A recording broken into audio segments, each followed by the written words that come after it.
Okay, hello everybody, and thank you so much for joining me today. My name is Leah Martino, and I'm the programming manager for Black People Don't Tango Productions. Today, I have the pleasure of interviewing Dr. Megan Holt, Executive Director of One Book, One New Orleans Festival, which is a campaign for literacy and community, working to provide a literary resource to adults. Dr. Holt obtained her PhD in English and Comparative Literature from Tulane University in 2013. Since then, she's been named one of Gambit Weekly's 40 Under 40 and New Orleans Magazine's People to Watch. Dr. Holt is a member of the board of directors for the Tennessee Williams Literary Festival and a member of the Literary Alliance of Greater New Orleans Coalition. Okay, that's a mouthful. Today, I have a few questions to introduce yourself to our community and about the upcoming festival and events. Okay, so just to start, firstly, how did the idea for One Book, One New Orleans come about?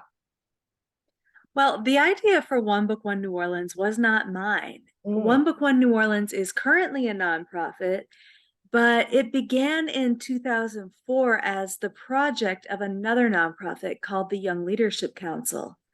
And that's YLC in shorthand. So it was a YLC project from 2004 to 2018. Now, I came along in 2013. And long story short, I was really instrumental in sort of growing the project from a 6-week project to a year-round effort. And then when we realized it was getting so big and we were doing so much, we spun off of that organization and became our own independent nonprofit. So shout out to the YLC because that was all them. oh, that's so cool.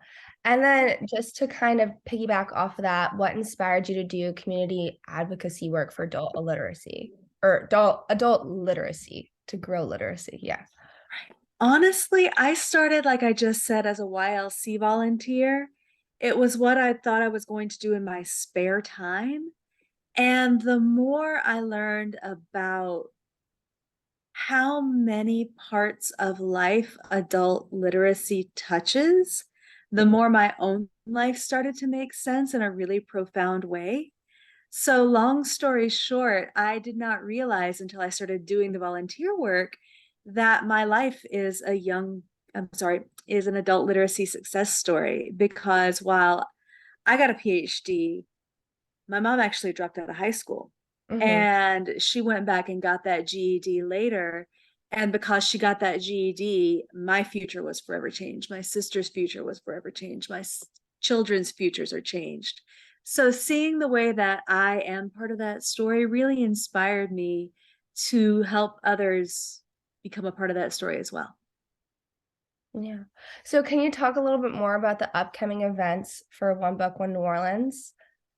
Absolutely. We are starting on November 16th. That is 2 days from today with words and music. This is our annual festival uplifting New Orleans arts and artists. So there's a New Orleans artist or musician or writer on every single panel or session. Even when there's folks coming in from out of town, that New Orleans voice is always front and center. So we're beginning November 16th with a virtual kickoff event. And then we're moving right into 3 days of in-person programming, November 17th through 19th. Oh, that's so exciting. And I think your virtual event is a celebration for Sylvia Plath's 90th birthday. What about Mhm. her/her work drew you to create an entire event dedicated to her? That was actually the brainchild of our guest curator, Carolyn Hembry. She put Oh. this whole thing together. And I personally love Sylvia Plath.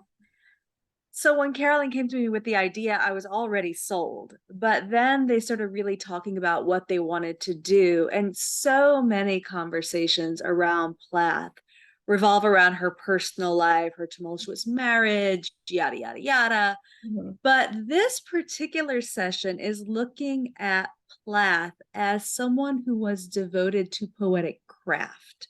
Mhm. So really making those words, those syllables, those punctuations do the poetic work she wanted them to do, thinking about her revision process and really looking at her art very seriously without all the personal drama that usually surrounds it. Yeah. Oh, that's so Yeah. exciting. That's definitely one that I would love to enjoy. I love Sylvia Plath. I embarrassingly like never read the Bell Jar until like this Mm, year. And then I was like, what have I been missing? I was like, this is crazy. And yeah, no, because I've been a big Otessa Moshfed fan for a long time. hmm And she's kind of like the OG. So yeah, it was really exciting to start to like delve into her and her work and her personal life. And like this is an event that I'm interested in. So I'll definitely be going. Then you'll probably be interested in the event coming up right after it, which so serendipitously is the first in-person event Ooh. the next morning. It's a retrospective of the New Orleans Poetry Journal Press. Mm-hmm. And that particular press was one of the very first to publish Sylvia Plath before she was, you Wow. know? And they were really instrumental in the 60s and 70s publishing these artists who otherwise, weren't that well known. And even a little before that, I think in the 50s as well. So come check that out as well. That's crazy. That's so cool.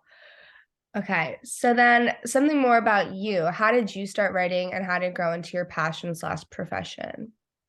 Ooh, I am not a creative writer. I did not start writing. I write boring dissertations that no one reads.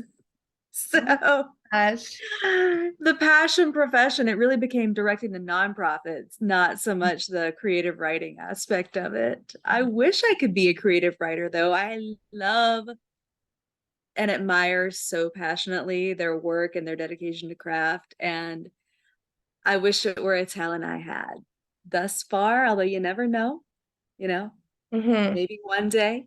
Yeah, maybe you could start learning at the workshops and words and music. But Maybe. so you just kind of write on like the technical side. You don't write creatively. That's still a Exactly. very profound and needed craft. So thank you. Thank you for saying that. No, it's definitely something that's really needed now. Um, and then I guess since you are a lover of poetry, do you have a favorite style of poetry? Ooh, I really love a good villanelle. Mm. Like Elizabeth Bishop's One Art is probably Mhm. my favorite because I mean, you just have to be so tight with a villanelle. There's so many rules.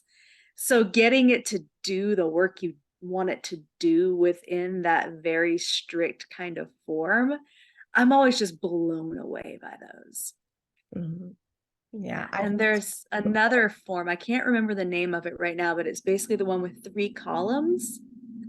And then if you read them across, it's one poem, but if you read each column down, it's three other poems. Oh, mhm. Right. And I think that's so cool because once again, in that form, like being able to be that creative, that's what I love about poetry. It is my favorite genre because it's the most like music. Yeah. And so I really love poets that can do something cool within a really strict form. Mhm. No, that's definitely so beautiful. I really like that. There's like a Persian poem. I can't remember what it's called, but there's a Persian form that like has like oodles of rules to Is it follow. the Guzzle? Yes. Yeah. Yes. Mm-hmm.